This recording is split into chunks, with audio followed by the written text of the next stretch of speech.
Alright, we are back with more NFL coverage, and just to immediately get into it, let's just put it like this. With the multiple cases that are now in ripe continuation against the NFL, they are going to be busy as hell over the next few months. To start things out, when talking about Jon Gruden, we need to understand what the situation is with him overall. We got to get into the backstory before getting into the newest development surrounding his case. But let's put it like this. The 2021 regular season for the Raiders was a true dumpster fire. Obviously, you have the situation surrounding Henry Ruggs III and Damon Arnett Jr., just to name a few. And obviously, with them being players at the time, those cases stand out a little more, even to this day. But the most pressing development to take place in the midst of all of that was the Jon Gruden scandal. Because if you remember in 2018, when he was rehired by the team, they signed him for a 10-year, $100 million contract. And yet, with just one false move on his end, the team had no other choice but to fire him. Because it was optically bad, and also what he was doing through what they found in the investigation was completely horrible. There were a string of emails on Gruden's end that were sent between 2011 and 2018, which actually coincided with his ESPN tenure as probably their best color commentator at that point in time. At least some people could argue. He was a valued member of that organization, and yet, on the side of it all, in those moments where the NFL seemed a little dull or not fulfilling whatsoever, he chose to send multiple emails with homophobic, transphobic, racist, misogynistic language and tone regarding different NFL officials, and most pressingly, Roger Goodell. Just a string of horrible, unforgivable even, statements brought up by him in talking to others. And the amount of emails in that time were vast. But they were mainly focused on Gruden, because he also tied in to another case that was being investigated by the NFL when it related to Dan Snyder, Bruce Allen, and the Commanders franchise right around that same time. We obviously know how Snyder ended up getting himself banned from the NFL and out of an ownership job with the franchise. But at this point in 2021, somehow, someway, he still had a solid enough connection with the league to last as an owner. And though it took them much longer to find some of the other stuff on Dan Snyder and that entire organization, they just so happened to find those emails with Gruden and also Bruce Allen being made as pariahs in this case. And as a result, Gruden would be fired on October 11th. I think that Bruce Allen was fired in the same year. And then years later, Dan Snyder would be out of a job. Obviously, the matter of the situation is just like somewhat irredeemable for any person to be doing, let alone Jon Gruden or Bruce Allen in this case. Like, in a day and age where social media heightens a lot of the overall tensions in society as it is. To have a report like that coming out with your name on it certainly got the attention of a wide variety of different sources, not just around the NFL and not just in the city of Las Vegas, but also just around the country. Like, this was a massive story at the time with massive implications, and rightfully so.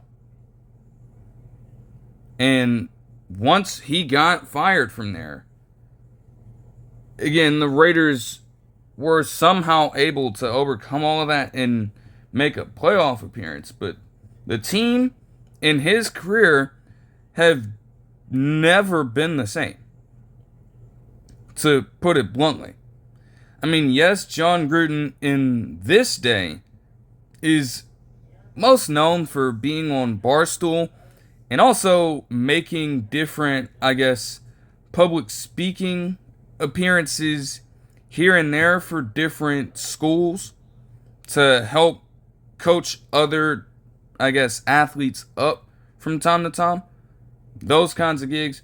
But outside of that, he's not been able to find a consistent job with another media outlet outside of Barstool. He's not returned to the NFL in any capacity. He did get reinstated into the Bucs Ring of Honor recently, although they tried to ban him from that. And any other team that would even so much as take a slight look at him for a head coaching position would be vilified to the max. That is life for Jon Gruden right now. And again, there's no way that he could believe that he could get away with something like that. And with the NFL seemingly focusing in on his actions in this overall investigation, that's exactly how things ended up transpiring. He would very much be caught. And I don't think that he could really try to deny that at all. But here's where it gets tricky. If Jon Gruden was trying to approach this overall situation from the standpoint of him being a victim overall and trying to disregard what exactly he said, this overall case wouldn't have any legs at all. It would have been shut down the moment he tried to make these claims. But he believes that he was, in fact, targeted as being the sole proprietor of all of these different statements in these emails. As this quote says right here, Gruden sued the NFL and Goodell the following month, indicating the league tried to smear his credibility and name through a malicious and orchestrated campaign that sought to destroy the career and reputation after leaking his confidential emails. End quote. Those are very, very large claims. But when you think about it, it does make sense from that standpoint. Because, yeah, he was certainly an active member within that medium. There's no denying that. And he's got to take responsibility for what he did and said. But that's not happening for other people that might have been involved. And he also believes that other people who may have been involved in sending out emails of the same nature did whatever they could to leak information regarding him and get him out of his job. Literally doing exactly what this quote said. Because again, his reputation around league circles and around other social circles has not really recovered to this point, outside of those who mass consume Barstool Sports content and watch him. He does do a damn good job with them, admittedly. But outside of that, he has not found consistency in that regard. He's not been able to recover at all. And it's suspicious. He strongly believes that some of the very same people who were also involved in doing similar things have not met their match at all. They haven't taken any responsibility for this whatsoever. And in fact, they not only haven't seen any punishment come their way, they may also very much still have jobs in the NFL right now. Now, that happened in November 2021. And it's just been something that he's stuck by for a good number of years now. No matter where he's appeared throughout the media, he is consistent in that the NFL, I guess you could say, colluded. Obviously, they're in trouble for that shit as well, right? But certain members of the NFL and other owners, he believes, colluded against him to take him out of a job and get him out of the league.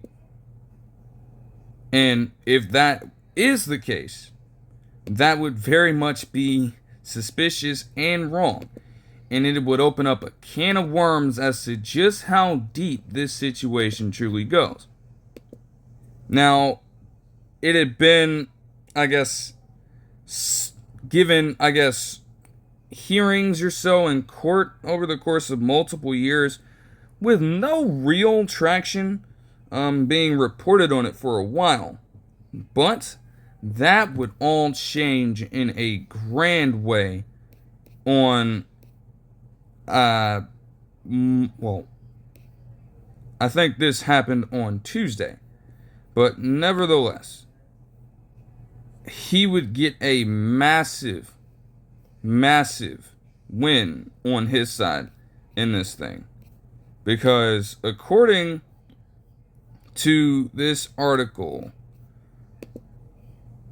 the Nevada Supreme Court, in a 5-2 ruling, decided that Gruden's lawsuit against the league can proceed in civil court rather than being settled in an arbitration hearing to which the NFL could designate the arbitrator. End quote. Now, this happened on Monday, and that quote comes from Reuters. That is a massive step forward. Gruden is going to be able, barring any other silly stuff from the NFL, he's going to be able to have everything he would need on display. Because some of that essentially comes with requests on his end. You know, lawyers on his part are going to try to ask for access to everything. All of the emails in question. All of the people who are involved in information regarding them. Every last stone would be unturned if this case continues to go on. And when you understand exactly how that arbitration system works, you're going to see why exactly this was truly important. Because a lot of people may not understand how the NFL does business in this situation.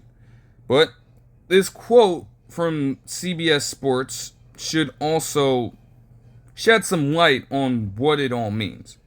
Now, according to the article, quote, Article 8 of the NFL Constitution states that the commissioner has full, complete, and final authority to arbitrate any dispute involving a member or members in the league or any players or employees of the members of the league or any combination thereof that, in the opinion of the commissioner, constitutes conduct detrimental to the best interests of the league or professional football.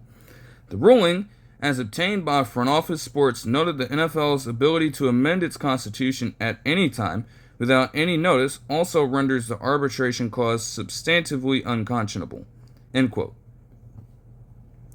So essentially what that all means is that, really, when you break down how they handle these arbitration hearings behind the scenes, in private, with Roger Goodell having the ability to oversee the entire legal process regarding the matter as an arbitrator and being the commissioner at the same time, is a massive conflict of interest in the court's eyes. And they believe that a case like this, involving a person in Gruden who obviously did service for the NFL, he's a former employee. So there is no room, and it is, as they say, unconscionable for them to try to handle this behind the scenes. This is just major. It is so major. Because you have to understand just how crazy this is. Jon Gruden's emails might have been just, again, there's no excuse for them. And you can't approach this situation in that matter. He's certainly guilty for what he did and said, and he's more than gotten his due for it at this point. But you have to understand, even if Jon Gruden was highly involved in this, he is only making up a small percentage of all of the emails that came out during that time. Because, as stated in one of these articles, essentially, in the time span in question, there were 650,000 different emails during that time. How is it then that you can have 650,000 emails overall, according to this CBS Sports article? How do you have 650,000 emails to sift through, and you only focus in on the ones involving Jon Gruden? That's highly suspicious. Even when you factor in some of the other people who were involved, like Bruce Allen and maybe Dan Snyder, obviously getting canned later in a move that was seemingly unrelated to this situation, if those two were involved, that still ain't gonna account for all 650,000 emails. You either have to be a really, really shitty person and a very unhinged individual to send that many vitriolic emails out, or you are not telling the full story. And there are far more people involved in this matter than you were originally willing to let on. Now, there are ways for the league to still avoid this if they so desperately want to, because granted, having all of those details come out is risky business, no matter how you slice it. You know, for a league that is consistently trying to preach all of these different social justice initiatives as it is, there was also something that stated that they were going to continue stenciling in different social justice messages, in fact, like end racism. To have other owners who might still be in the league and other members who might still be in the league at this point named as people who sent out these emails as a part of this particular case, man, it would be a PR nightmare, and it would put so many people out of jobs. Because they'd have to do so much damage control. Simply put. And for Gruden, again, if that were to go down, again, it doesn't really paint him in the best picture, but like I think other people have said as well in the years that have followed his initial claim, essentially, if he's going down, there could be enough evidence to suggest that he could take other people down with him as well. And this ruling by the Nevada Supreme Court gives him a chance. Keep in mind, a chance to do it. According to this article from writers rather, they could still do everything in their power to send it up to the Supreme Court for the overall country and hopefully find a favorable ruling there. We've seen other cases in other leagues and the NFL even where different state level rulings were overturned by the U.S. Supreme Court. Obviously, if it did go that far, they're going to have the final say. So, we'll have to see whether or not they make that decision. And I feel like, again, with as much information as there possibly could be throughout this thing, they're probably gonna go for it. And it'd be interesting to see the decision that they make in that moment. But nonetheless, again, it is going to be a tremendous amount of work. And they can play a lot of he said. They can do a lot of that. But if those documents, if all of the information surrounding all of the different senders of these emails and all of the different messages as a part of these email, messages technically, right? Just got to be honest about that one. But if you look across all these different threads and you continue to open this thing up, which if it stands, you're not going to have any other choice but to play ball here. Man, oh man, oh man. Like, that is just a lot. Now, again, I think this article from the For the Win website, and this quote right here kind of sums it up best. End quote. It says, before this moves on and anyone gets a chance to paint Gruden as some type of martyr who was wronged by the almighty NFL, it's important we remember how he painted himself first. Gruden used homophobic slurs and racist tropes among several messages that expose him as a despicable person. There are no good guys here. End quote. Should be mentioned that in this article, they actually spelled despicable wrong, which is just like, okay, I know you're trying to be serious about this, but man, come on. You it's just a simple fucking spelling mistake. You couldn't correct that before sending this through.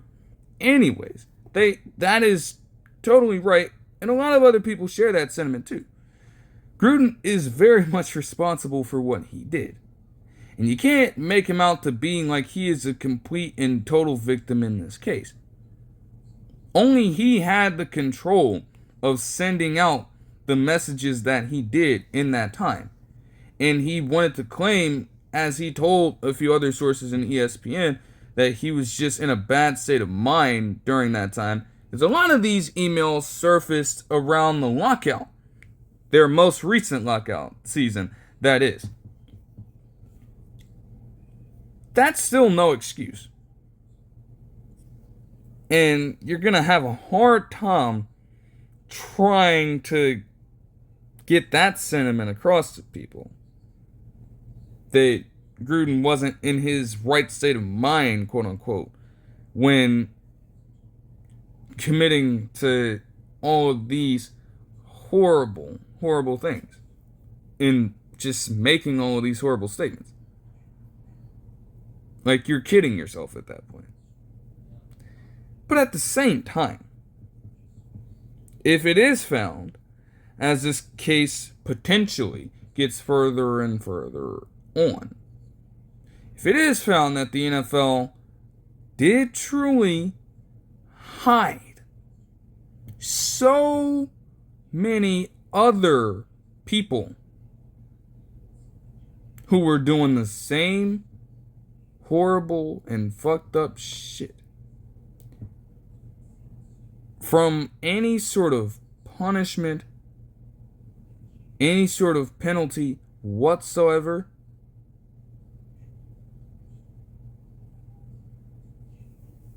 you're going to get just a massive amount of backlash from not just other people who cover the NFL for a living, but just other people in general about how they handle their business behind the scenes.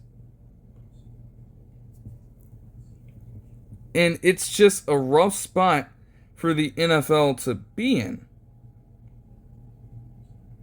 So there are going to be a ton of updates in time following this, I would believe.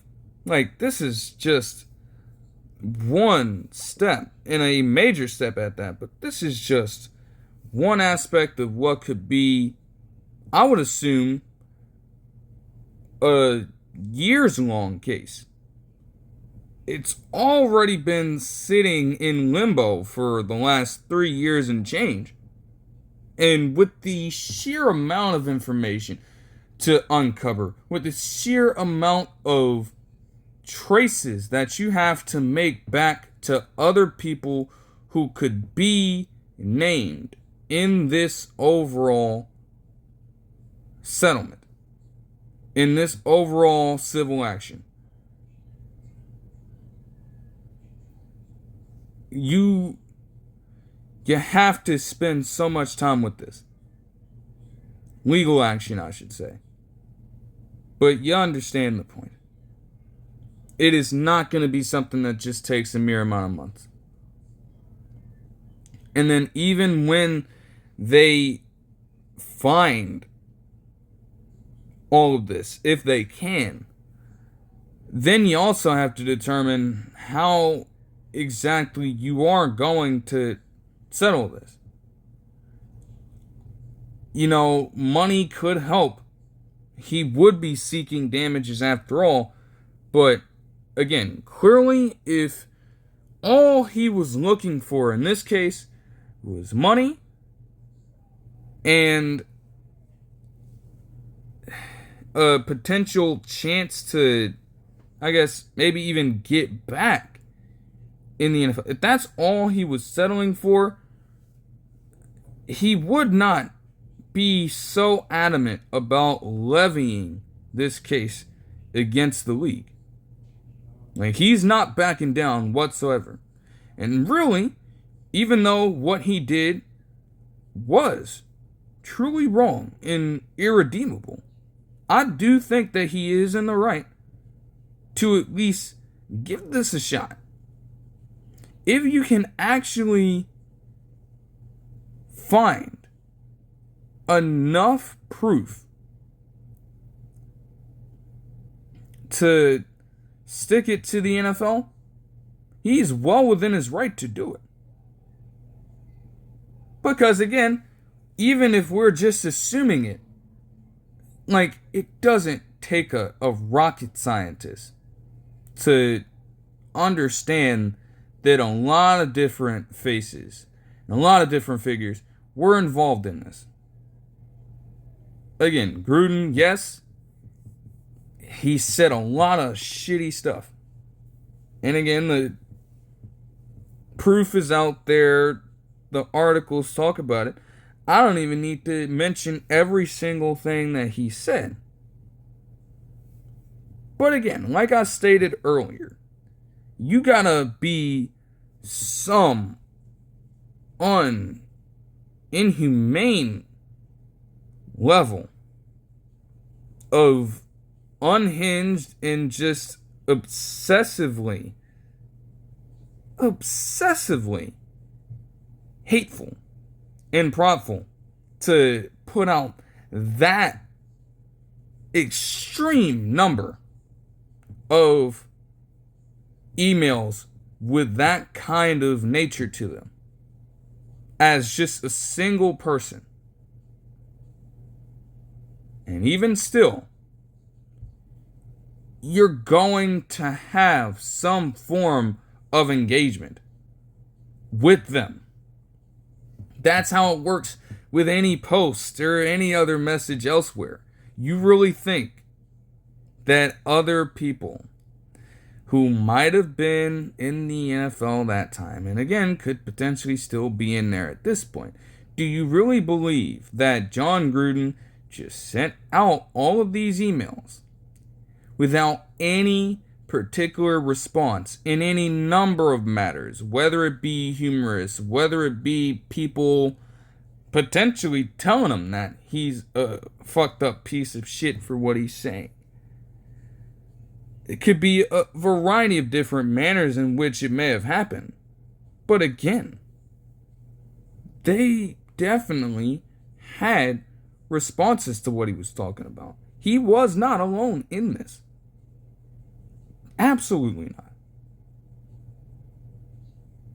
Even if that can't be proven. But again, the next major step is going to be whatever the U.S. Supreme Court might end up deciding on if the NFL sends it up to that level. That's going to be the key in this. And I would honestly hope that the U.S. Supreme Court would do the right thing and actually rule that the Nevada Supreme Court is well within their right to give Gruden the right to see this case and all of the details within it in an open and truly fair manner, rather than handle it behind closed doors. I would very much like them to make that decision, but we won't really know until that does end up happening. All we can do is speculate. All we can do is talk about what happened. And to think that this Jon Gruden case took place, or got even more amplified, I should say, on Monday, given that ruling. They didn't even get room to breathe, and all of a sudden, you have yet another situation unfolding here. Because on, I believe, Wednesday, actually, you would have Brian Flores take a major step in his own respective case against the NFL. Now, if you know the situation surrounding Brian Flores, you already know that he has consistently been one of the best defensive coordinators in the NFL for quite some time. He obviously did work with the Patriots, got to start there, and has consistently seen stops at Pittsburgh, with Miami, and also with the Vikings in the past few years. However, and he did also, I think, one of these. Yeah, no, I hit it right on the money ball. Okay, I'm tripping. But yeah, he has, after most of these seasons, he has taken some opportunity to try to get himself a head coaching position in the NFL. And even though he may very well be deserving of it, given what he's been able to accomplish with these teams, he has yet to get a genuine look at the job.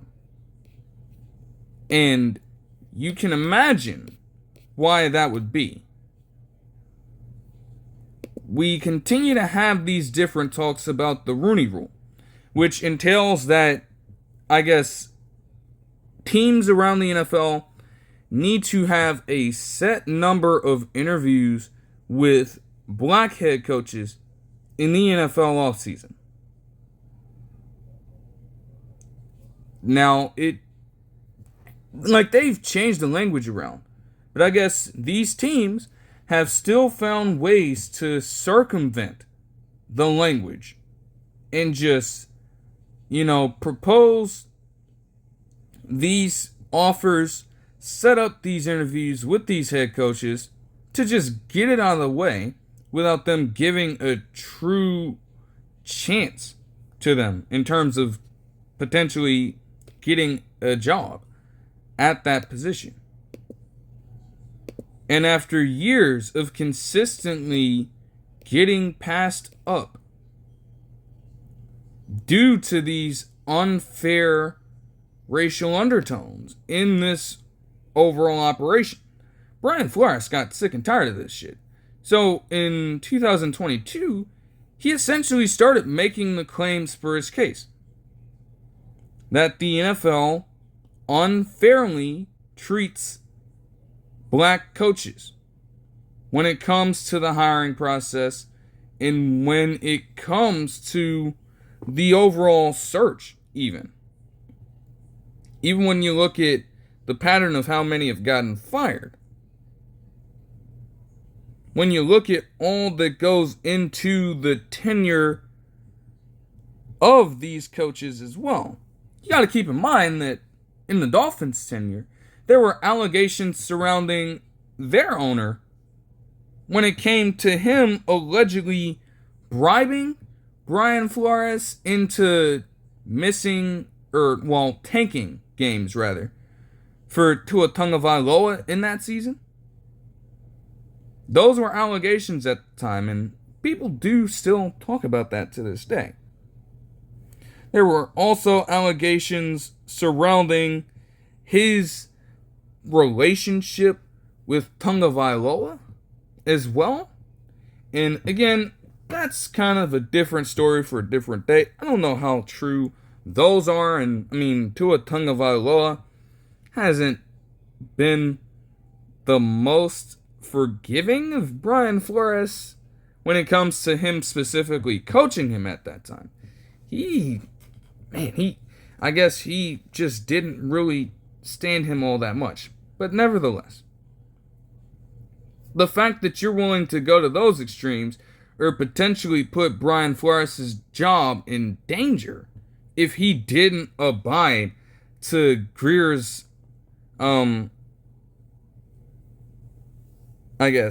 desires here to continue tanking is absolutely fucked up. And so he was pursuing this against a few other teams, but he obviously wanted to take his shot at the Dolphins.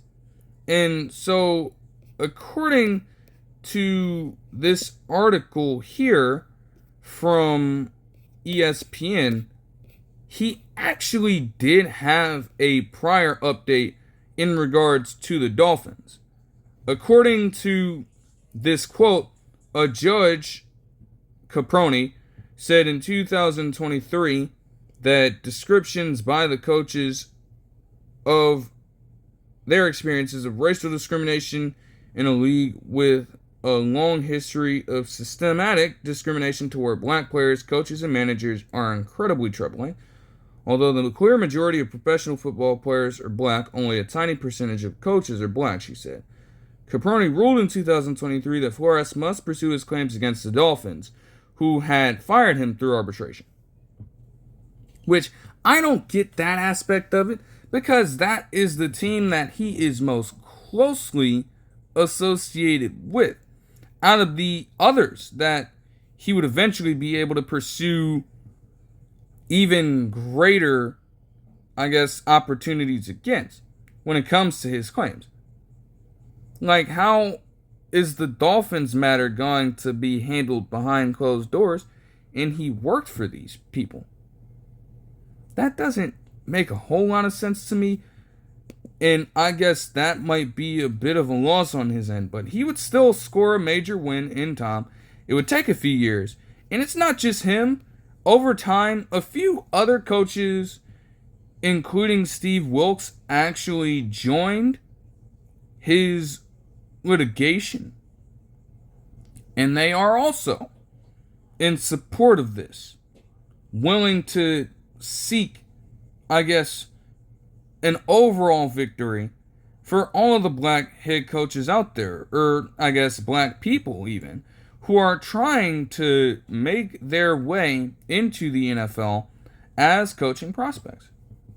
Because according to an article from CBS Sports, quote, Brian Flores can proceed with his claims that he and other black coaches in the NFL face discrimination after the Second U.S. Circuit Court of Appeals in Manhattan upheld Judge Valerie Caprone's ruling.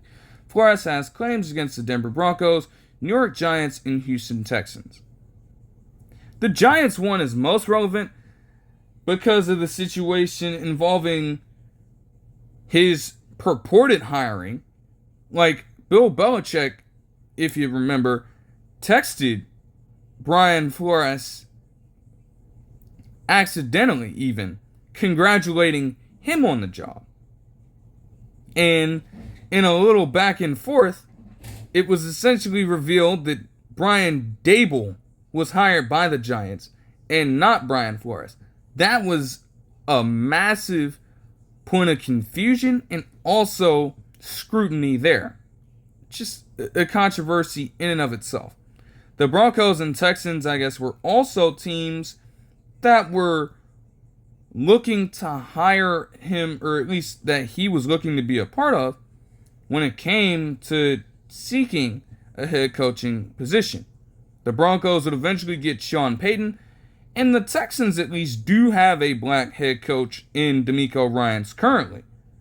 But it feels like they may not have given Brian Flores his due in the overall hiring process. And that is what Flores is seeking here.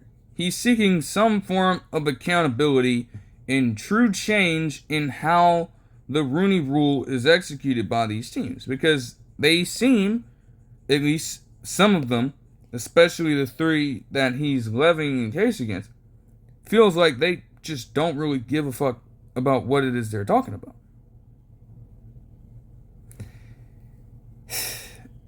They also, the NFL, are dealing with a situation where they could very much have to spill out all of the information regarding the trends in the process itself, the people who are implicated in this, all of it out in the open.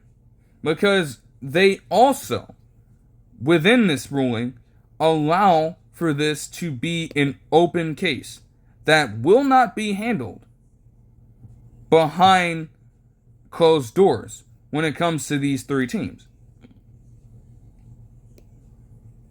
There are different quotes detailing how that works yet again, but like I said in relating it to Jon Gruden's case, you cannot try to keep this information classified from the public. If it's affecting Brian Flores and Steve Wilkes and another black head coach as well join the litigation, it's not just relative to them. We're talking about decades-long practices and trends of this going on in the league. And we need all of it out in the open. No stone unturned whatsoever. We are going to make sure that by the end of the case, you are held truly accountable for what has gone on during this time. And again, that is a fair way to approach it. It's not going to bode well for them publicly. It just won't. And that is why they may also be very desperate to send this up to the Supreme Court as well. Because obviously, again, they're going to have the final say even over this specific court in New York, seeing as this was based in Manhattan. Like, it has a little bit of legs, too, when you do think about it. As this quote says, minority hiring has long been an issue in the NFL. A study by the AP revealed that only 18% of the league's new coaches from 2000 to 2024 were black.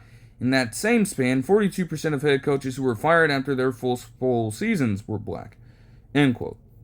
Most recently, this happened with Jerod Mayo, and in came none other than Mike Vrabel. Now again, even while I can sit here, I am on record, I believe, saying that I did like the hire. At the same time, you knew what it was going to be by hiring Jerod Mayo in the first place as a new head coach of that organization. You knew the shoes that he was trying to fill when it came to taking over for Bill Belichick, a person regarded as one of the best, if not the best head coach of all time. And you mean to tell me that Jerod Mayo was not afforded any leeway whatsoever? He didn't even have the worst season in the world with the team. It could have been better, yeah. But how much of that is all on his coaching? And granted, again, he had coaching lapses. Don't get me wrong. I'm not going to sit here and act like he was completely perfect. But what did you expect? In making the overall moves that you made in that offseason, you don't give him any grace whatsoever, and you get him out in year one? When other head coaches in that same organization have been afforded a greater amount of time, while doing way less than Jerod Mayo was. What are you going to do if Mike Vrabel has a bad year this year? Chances are you probably aren't going to fire him after year one. And a number of reasons could go into that.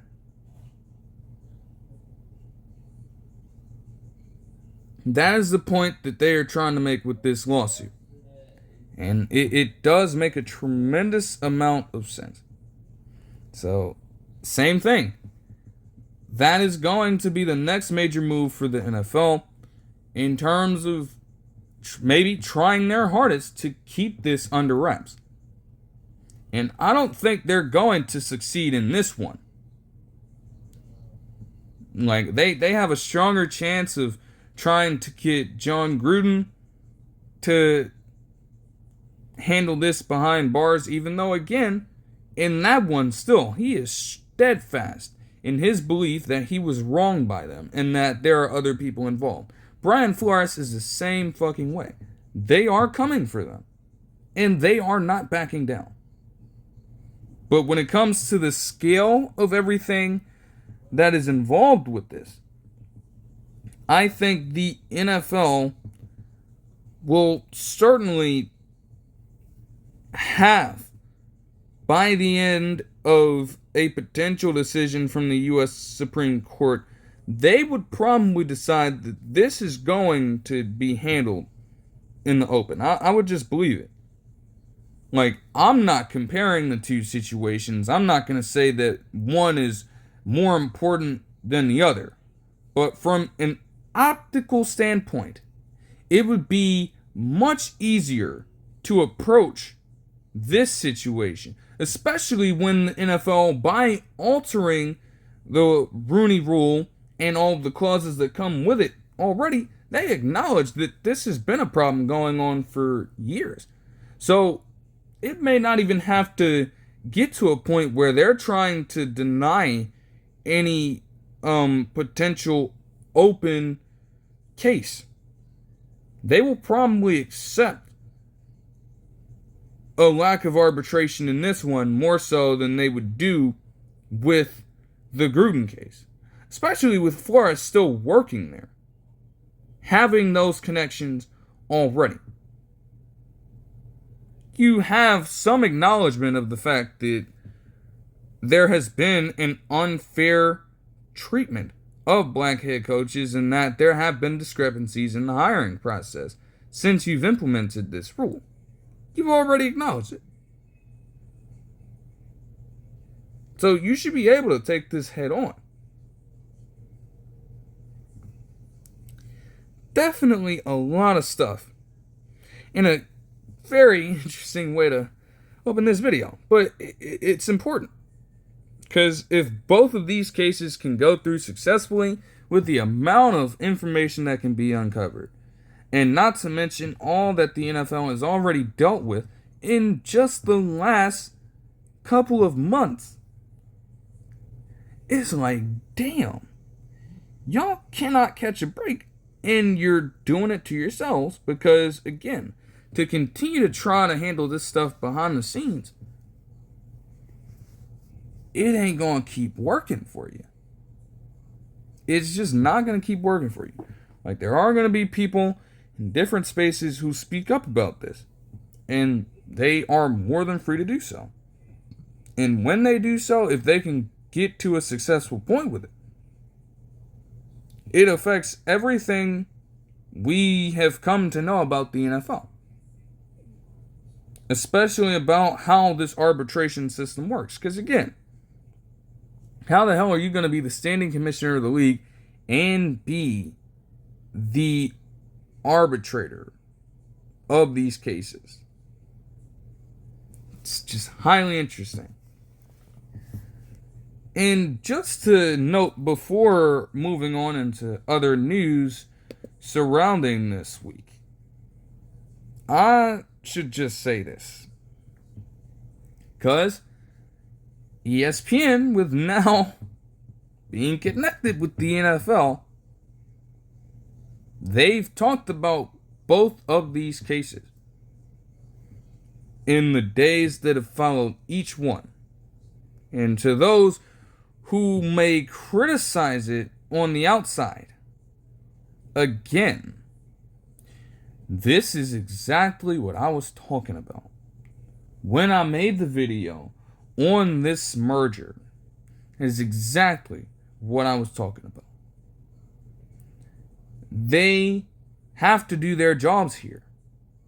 And the NFL, as much as ESPN does as well, they knew what the hell they were getting themselves into when they made the fucking deal. Okay, ESPN is obviously a channel, a network that extensively covers the NFL. And these are active cases involving the NFL. So you're gonna bitch and complain about them talking about it. They're supposed to talk about it. You think they're just gonna hide in the shadows and not address those issues at all?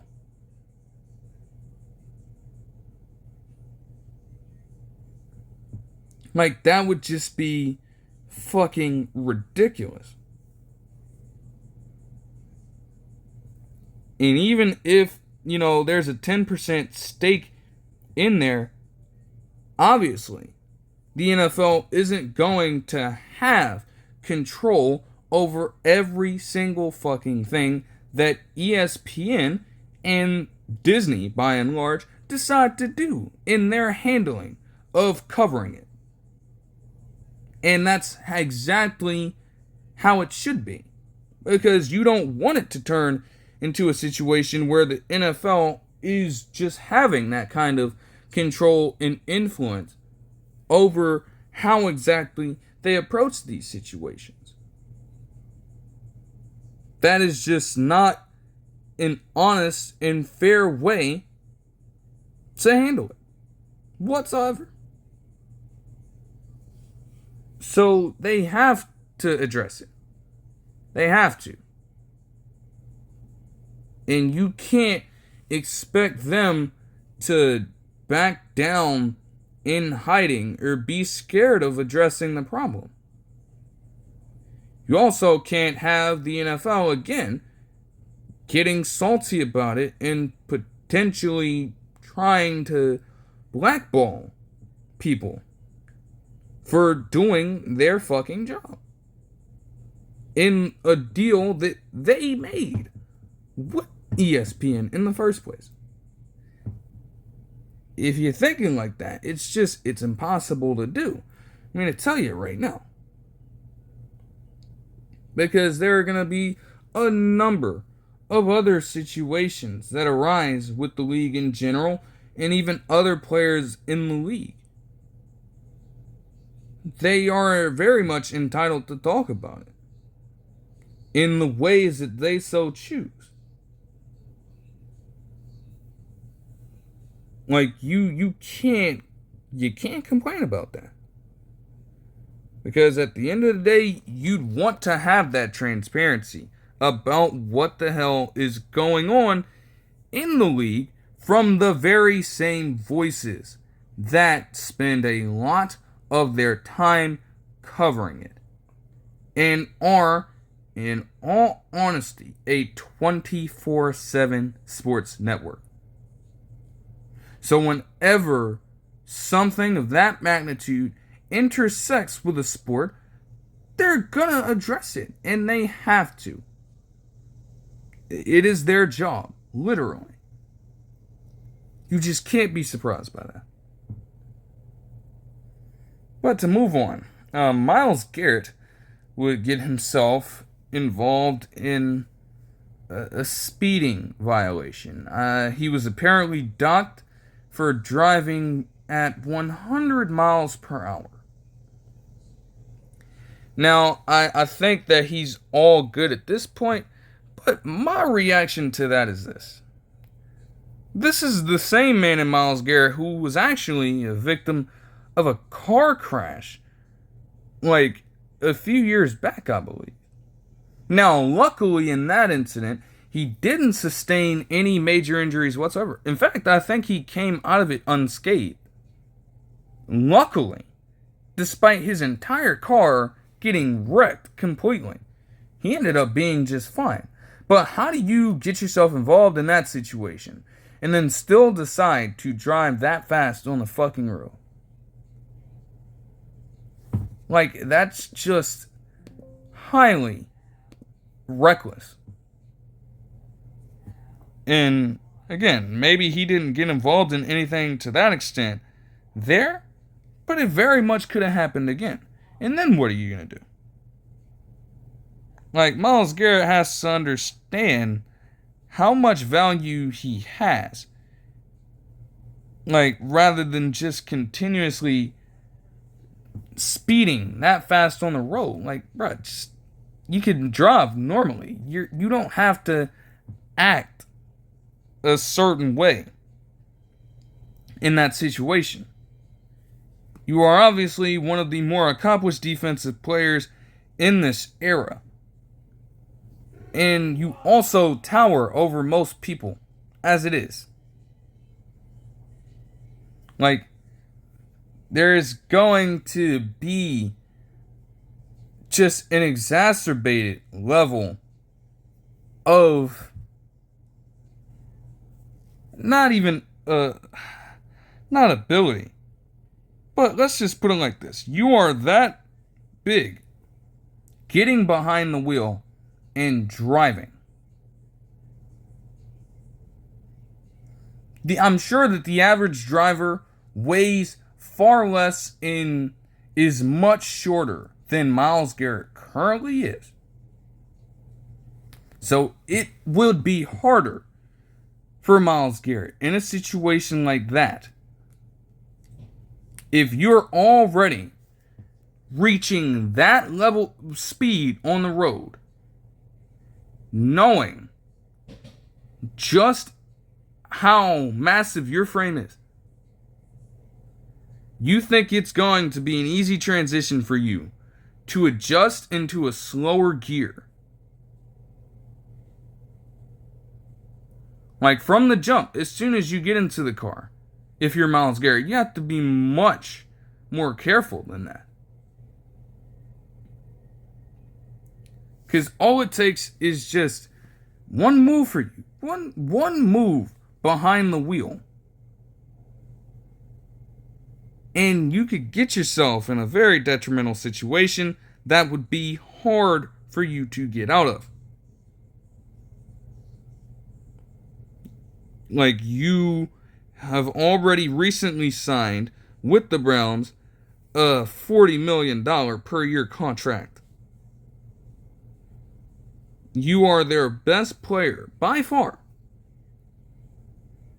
They have invested all of that value in you, and rightfully so. You deserve it as their franchise player.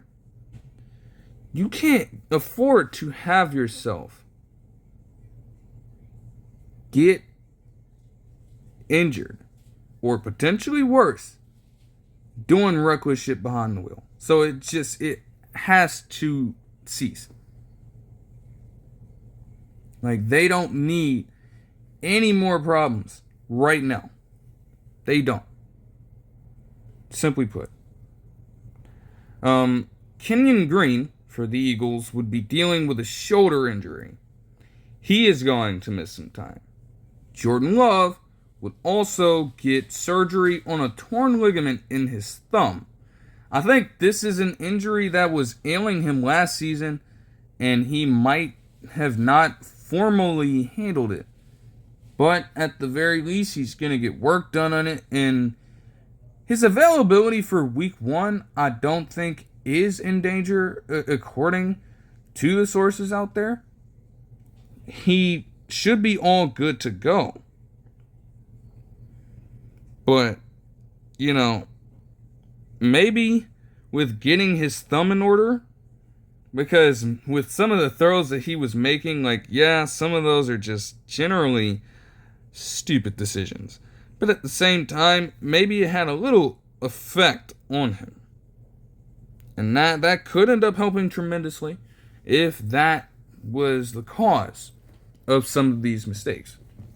Brevin Jordan, the backup tight end for the Texans, is going to miss the rest of the NFL season due to a knee injury.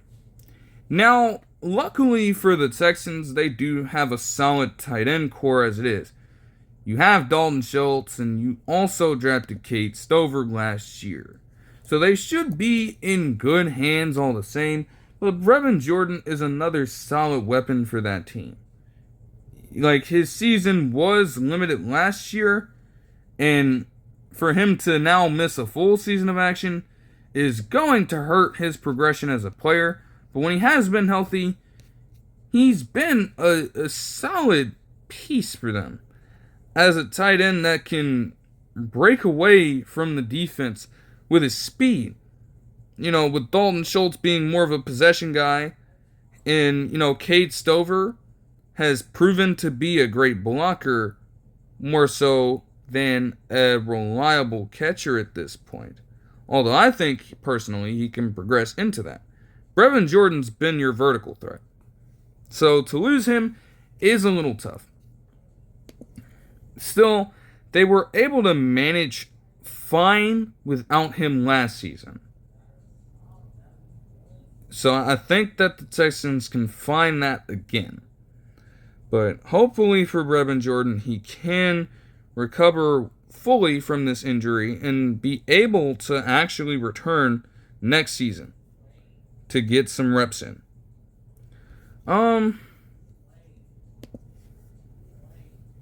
Tyrod Taylor underwent knee surgery and will miss the rest of the preseason. Now, and it makes it to where I feel like the Jets would consistently be giving Justin Fields a few reps in these games, but nothing too massive. And having Tyrod Taylor out could force their hand, but at the same time, you have other guys like Brady Cook, and also Adrian Martinez on their roster to take the mantle for the preseason if need be. And yes, Tyrod Taylor has proven to be a great backup. Don't get me wrong. But I would take a greater look at those younger guys in Cook and Martinez. Because again, when it comes to the preseason, even if those two do not stick it out with the Jets, they could find some potential backup role elsewhere. And if they can make that happen, a lot of that is going to be rooted upon what exactly they showcase. So, unfortunately for Tyrod Taylor, he's going to miss his time. But at least they don't really say that he'll miss other time in the regular season if he needs to be called upon. It's the perfect storm for those two to show what they've got. And maybe stick it around with the Jets at quarterback 3 and or quarterback 4, or move on to a different team and be a direct backup to those teams as quarterbacks. Malik Nabers was dealing with a toe injury. They didn't mention anything else about it. I don't think he's going to miss much time, and frankly, they don't need that. Like, he has obviously come out of the gates, guns blazing, and looks to produce even greater numbers this year, with Russell Wilson now running the show down there. Okay? That is the last thing that they would need. It's not to say that their receivers are all bad again. Darius Slayton is pretty solid. Wan'Dale Robinson can be a great slot receiver. And Jalen Hyatt is also another really good option. But Malik Nabers was already their most consistent guy and most reliable wide receiver. They're gonna need him out there. Simply put. And just like the Bills figured that finally they needed this player on their team. They'd been hardballing him for months since the offseason began. But given what he's provided to the team, there was almost no way he was going anywhere else. And the Bills made sure of that, because earlier in the week, they would sign James Cook to a 4-year, $48 million contract extension with $30 million guaranteed, giving him an average salary of $12 million. Now, I think that was right around the running back franchise tag for last season, I believe. A few different running backs signed that short-term deal. So that stands out to me. But nevertheless, with what James Cook has done over the past 2 seasons, I mean, you have to give him his respect. In 2023 and 2024 combined, he has accounted for back-to-back 1,000-yard seasons and a total of 2,131 rushing yards for 18 total touchdowns, including a league-leading 16 last year. Also, from scrimmage, he's just been a complete and total monster, with back-to-back Pro Bowl seasons producing multiple receiving touchdowns and a pretty good number of receiving yards. That would certainly be in the upper echelon of charts regarding running back production in those aspects. And from the standpoint of the Bills, like, James Cook is clearly your number 1 running back. Alright? Now, yes, there were situations where they favored the rookie from last year, Ray Davis. He did have some solid outings, I will admit. There were games last year and sequences where they would much rather have Ty Johnson on the field, especially on third down. And I do understand that. All right? But at the same time, both of them are one-dimensional. James Cook is a do-it-all running back, whereas Ty Johnson is mostly a receiver and Ray Davis is mostly a runner of the football. But if you need a player to do both and do both well, it is by far James Cook over everyone else in that locker room. And the threat of James Cook running allowed Josh Allen to get all of those open looks. So when you see him barreling down the field with his 6'5" frame, running people over, a lot of that can be a testament to his strength as a runner, but also James Cook opening up those lanes for him with his own ability. And if he wasn't there, let's just say that even with them being solid enough runners, they aren't high-level threats compared to James Cook. So teams would focus more on Josh Allen's potential scrambles in those situations, which could hinder his production in that aspect. But at the very least, they now seem to understand this about James Cook, and they paid him a pretty solid amount of what he's worth. So, for at least the next 4 seasons, they are going to have his services. And that offense in Buffalo is going to continue to thrive.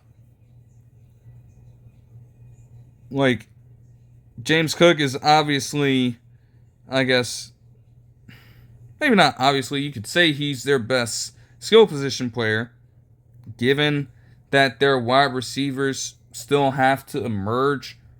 I mean, Josh Palmer could be okay, and Keon Coleman could be special, but he still needs a little bit of time. Dalton Kincaid could also get a little better. So it's James Cook, quite frankly, as your next best guy there, outside of your offensive line, of course. So you had to do everything you could to keep him. Like $15 million, I think it was, that James Cook was asking for. He ended up being a little short of that. But I guess by the end of it, they were willing to compromise. And for both sides, that is a very good thing. The Bears would place Shaun Wade on IR.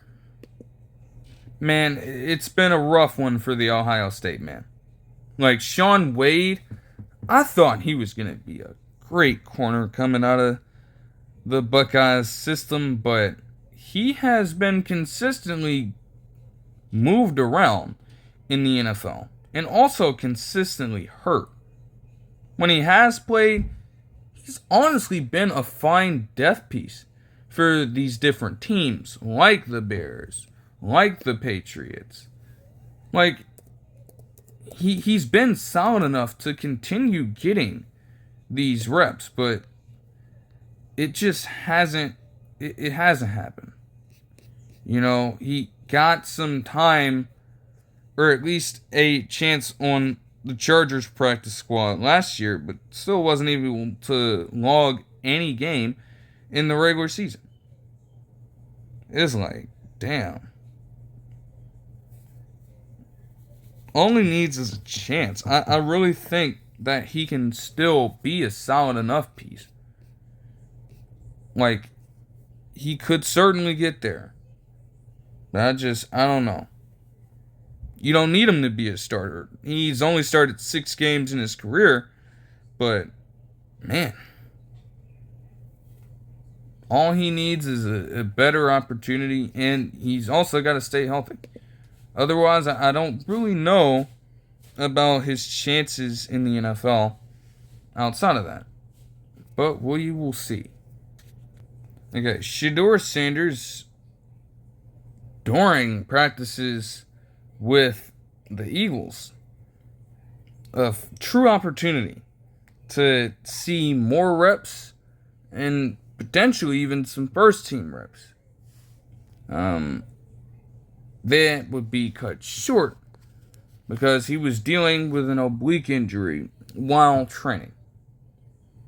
And his status wasn't necessarily determined, but it does look like he's going to be out for a little while. It would be detailed today that Dylan Gabriel would actually take over for Shedeur Sanders to start the game on Saturday against the Eagles. And it is highly unfortunate, given that Shedeur Sanders actually played pretty well and looked as though he was going to start getting a little more attention in that regard. But it is at least halted for a little longer. At some point, I think he can break through, but it won't be there. That does suck. Chop Robinson was taken out of practice after suffering an injury of his own. He would also say that it wasn't anything at all. I don't know how true that is. Interesting development surrounding Jerry Jones. Now they have a new documentary coming out, and that whole situation, I'm like, do we really need a documentary about the Cowboys and Jerry Jones right now? It's set to come out in a bit, but I really think it is unnecessary, and it just adds to all of the tone-deaf qualities about this situation with Micah Parsons. We're out here, we're promoting a fucking documentary, all while refusing to pay the man. It doesn't make any sense. But in all seriousness, it did shed light, as they would detail here, on something very serious.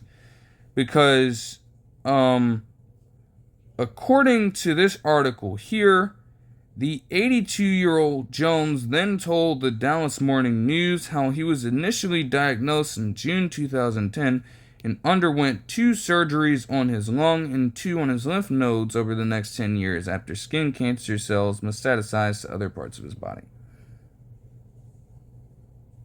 Apparently, per him, in the documentary, and talking about it with other, members of the media, he was dealing with melanoma at this time and had yet to beat it. In fact, given how we're talking about it metastasizing to other parts of his body, was getting worse. It was spreading, multiplying even. At least the skin cancer cells, that is. They were just traversing all around his body. He's much older now. And even then, being around 67 at this time, that is still just highly, highly scary. We are talking about a life or death situation. And obviously, certain organs in your body are going to operate in a slower and, in some cases, just worse way, obviously. That's going to happen with age. You're not going to be able to have those things operate as quickly as they once would. And when you have that combination of a slower overall organ system and a fast moving chain of cells, cancerous cells throughout your body, it is nothing to play around with. I can only imagine the kind of condition that he was in at that time, and he had to go through intense treatment. Yet, for years, it still was not working. Like, he was literally clinging to life. And yet, after a while, he would actually beat it. There was a trial drug that he would credit through all of this for essentially saving his life. As a quote from him states, "Well, you don't like to think about your mortality, but I was so fortunate to have some great people that sent me in the right direction," Jones said after practice on Wednesday. "I got to be part of a trial that was propitious. It really worked. It's called PD-1 therapy, and it really, really, really worked." Not too sure what it stands for, but again, if they did not have that trial, don't really know what could be the case with Jerry Jones and maybe his family at this point. Maybe he's not even around anymore. So you have to give respect to him for coming out and talking about it, and also being able to live to tell the story, right? They have quotes from Schottenheimer essentially giving him the same praise, because they also detail in this article that Brian Schottenheimer in 2003 also had surgery for thyroid cancer, and Dan Snyder helped arrange the treatment, with him also having thyroid cancer in 2001. It's probably one of the rare moments you will see Dan Snyder doing something redeemable. But that aside,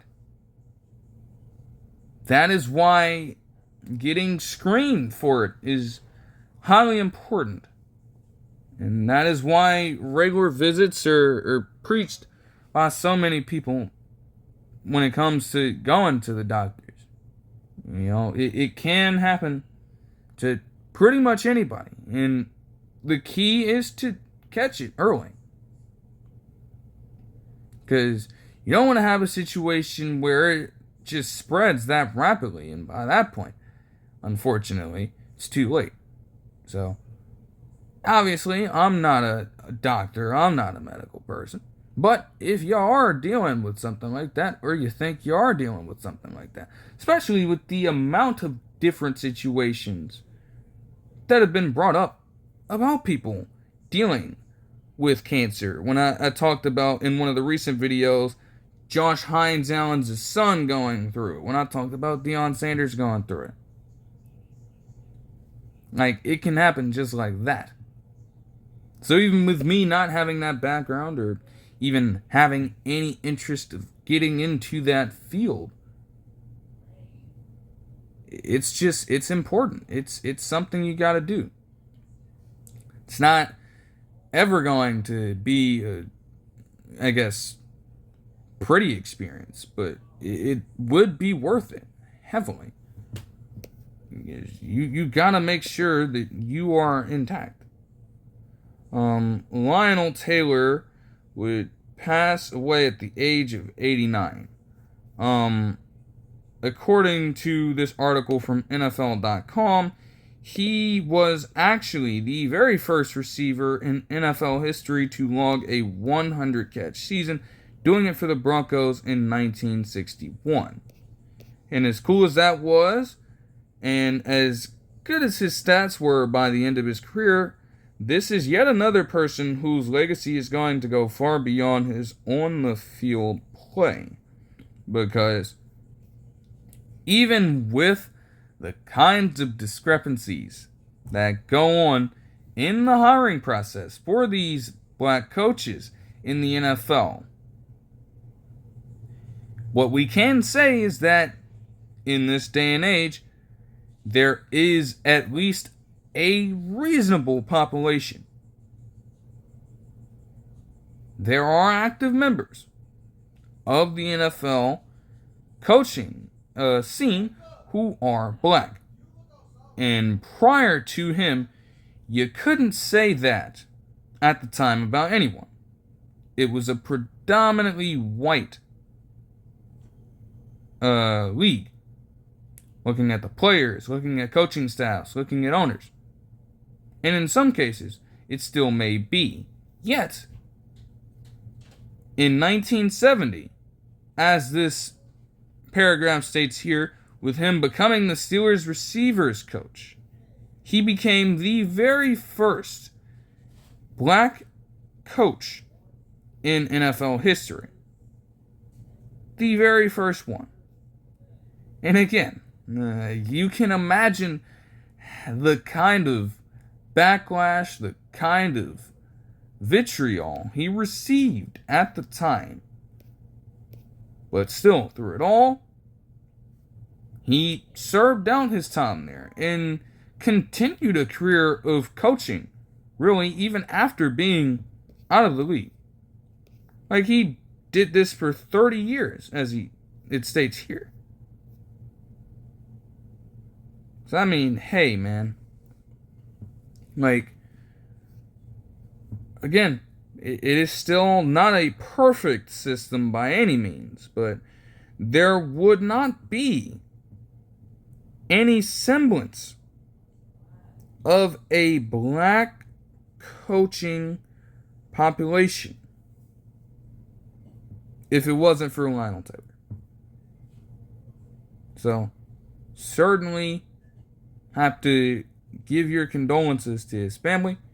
And, even though he did pass away at this time, he lived a very long and, I guess, legendary life. Doing that for that long, with that kind of, I guess, attention coming your way, and being able to still lead on a near 90-year life is very special stuff that should be celebrated. Kyle Duggar is in a little bit of a pickle with the Pats. According to multiple reports, even though he had been a solid starter for years, apparently the Patriots are taking a second look, because for this preseason, he's been demoted to the second team. Now, it is tough. It's very tough. But I get it. I do get it. Like, yeah, Kyle Duggar has been a very solid piece for that team for years since entering the league in 2020. But when you look at his last season, he dropped off. He tremendously dropped off. Not even just when it comes to, I guess, run support, but also coverage. And other players on that team, even ones that you wouldn't expect, excelled and shined, where Duggar struggled. And so, seeing that he is, at this point, going to be 29 years old, with younger and fresher options on your team, maybe they feel as though they could do without his services. They, I guess, want to still give him a chance to see what he is capable of, if anything at all. But I guess that's something to watch for. A lot of these articles also mention that he might be a trade or cut candidate as we get further into the season. And honestly, if you're willing to demote him to the second team now, what would truly stop them if he has a bad enough performance to start out the year? What would truly stop them from moving on for him by cutting him? There could still be questions if he plays well enough. Would it be enough to maybe hike up his trade value and move him to another team that's in desperate need of, I guess, at this point, a backup safety? And what would you even get back for him? That's what they would have to ask themselves if they chose to trade him. And in that aspect, I don't really know what the return would be for him. But nevertheless, that is an interesting situation to look into overall. It's not that he's a bad player, it's just like they might have better options, they believe. Sam LaPorta is dealing with a minor injury, according to Dan Campbell, and he also said that he's just going to miss some time. Don't know how much time that really is at this point. They haven't said a word about that at all. It'd be helpful to know, but that's up in the air right now. Rashee Rice's disciplinary hearing is set to take place on September 30th, which, I didn't think it would take place during the season. But, given that, Rice will be able to play at least the first 4 games, and then I guess his status for the next few games after that could be in question depending on what they rule. But we will see. Matt Breida, the former 49ers running back, would retire from the NFL after 7 seasons in the league. He had been a free agent for a while after spending a couple of seasons in New York and had not been picked up by anybody to this point. So I can see why he would make that decision. He, again, has always been a solid backup running back. In his 7 years, he had 2,652 rushing yards and 9 touchdowns to go along with 935 receiving yards and 6 receiving touchdowns. Nothing too crazy, but every time the 49ers needed him to supplement their running game, he was able to do that. And, hey, that's really the full extent of his role. He's going to go down as at least a decent player for the 49ers in that time. But when you look at it, it's not the craziest career in the world.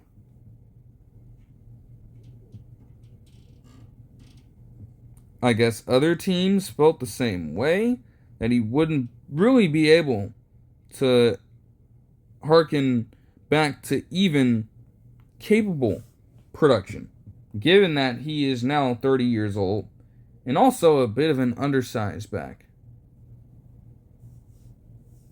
So, with not having any attention from any team at all, and combining that with the lack of overall production,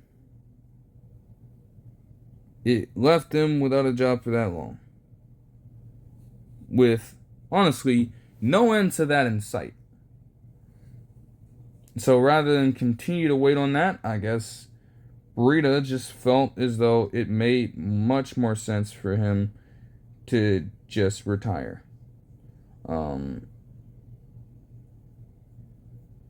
Hopefully he can find success in other ventures outside of the NFL. And honestly, even though I can say his career wasn't the best, he did still accomplish a ton. He did, at the very least, appear in the Super Bowl. And that is very great. That's a very solid career trajectory compared to what some other people experience. When you look at the fact that some of the best players in this modern day of football still have yet to make their own Super Bowl appearance. They can't take that away from Matt Breida.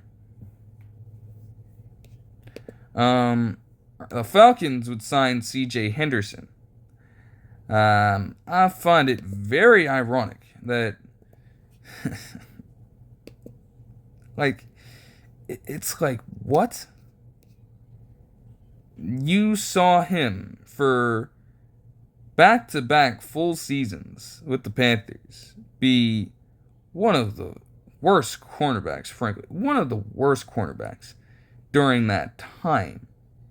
in a multitude of metrics, and you would have him on your team? Really? No, we know AJ Terrell Jr. is going to do his thing. But my goodness, I don't know if I can get behind that. Now, granted, it's not a contract that comes with heavy risk. He is also relatively young. He's gone to be 27 years old as the season goes on. So he's still got enough youth to him, and that might help the Falcons out. But I just, like, what? Like, you gotta be kidding me, man. Brandon Scherff, speaking of another former Jaguar, he would actually retire after 10 NFL seasons. And he had quite the successful career, honestly. Talking about a 5-time All-Pro and a player who also got an All-Pro first-team selection in what was a very prolific 2020 season for him. It sucks that he had to spend the full extent of his career on just underperforming teams, quite frankly. Like, all of these Redskins years and all of these Jaguars years were not even fulfilling, to say the least, on a team level. And the fact that he individually was able to overcome all of that says a ton about his abilities as a guard. I figured that he was just discontent with remaining a part of a roster in the Jaguars, that is maybe on the rise, but still just stuck in constant limbo. Like, he's 34, or will be 34 years old as the season begins to come to a close.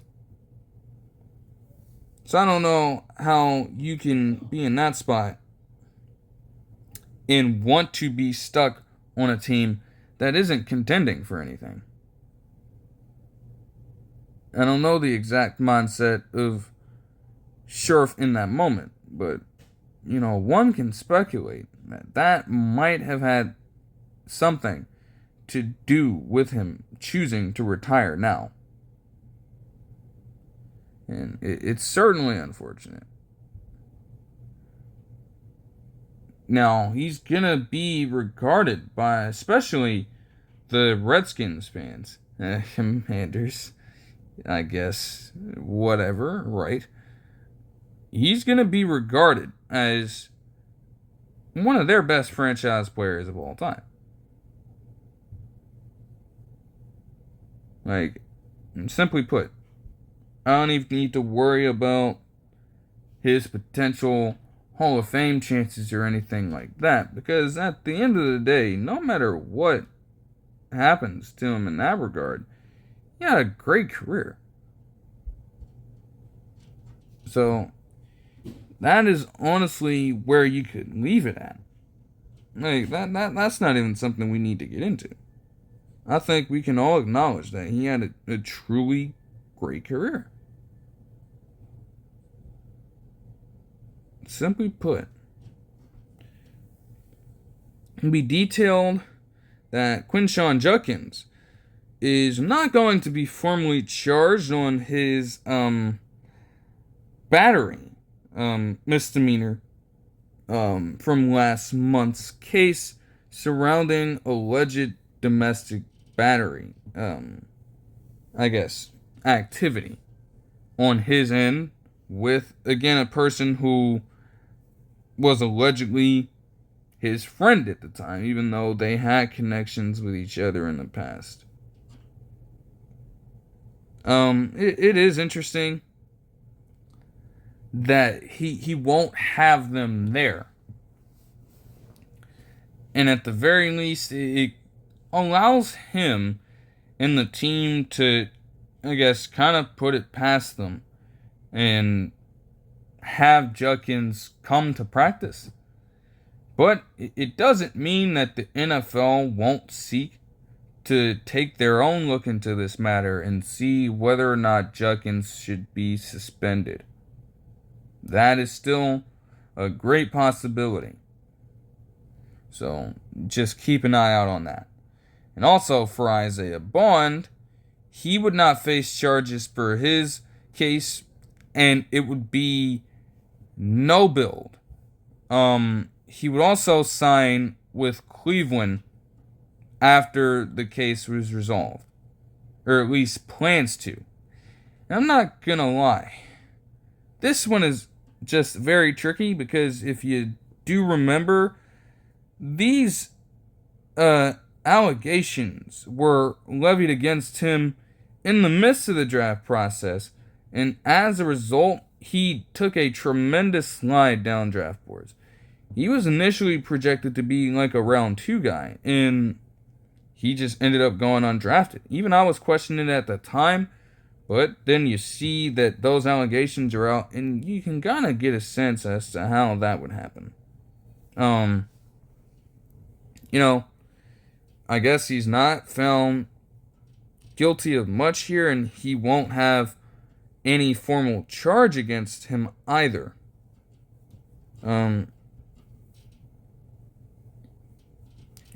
I guess I don't know if both parties are fine with the result, but they've clearly had some form of, I guess, a compromise. Especially in a case where you're getting no build. There are one of two things that I can take from that, because I don't really know that term, but there are one of two assumptions that I would have about it. Either you are not coming out of pocket for any potential lawyer or attorney, or there is no payment being given out to either side in this case whatsoever, because they didn't find any evidence of damages at all. I feel inclined to go with the second one. I mean, you're gonna have attorneys and lawyers anyways. You're gonna have to come out of pocket for that shit. But I guess to not have either side pay the other is something that you do rarely see. So that is an interesting result, to say the least. But again, similar case for Bond. He can now focus on the football component and try to get ready for the regular season. Once he is able to establish himself as a solid wide receiver, I do think that he would be a great complement in that wide receiver room. Because for their projected starters, I think, they had Jerry Jeudy, and I can check it again, but if it stands to be correct, their number 2 wide receiver is currently Cedric Tillman.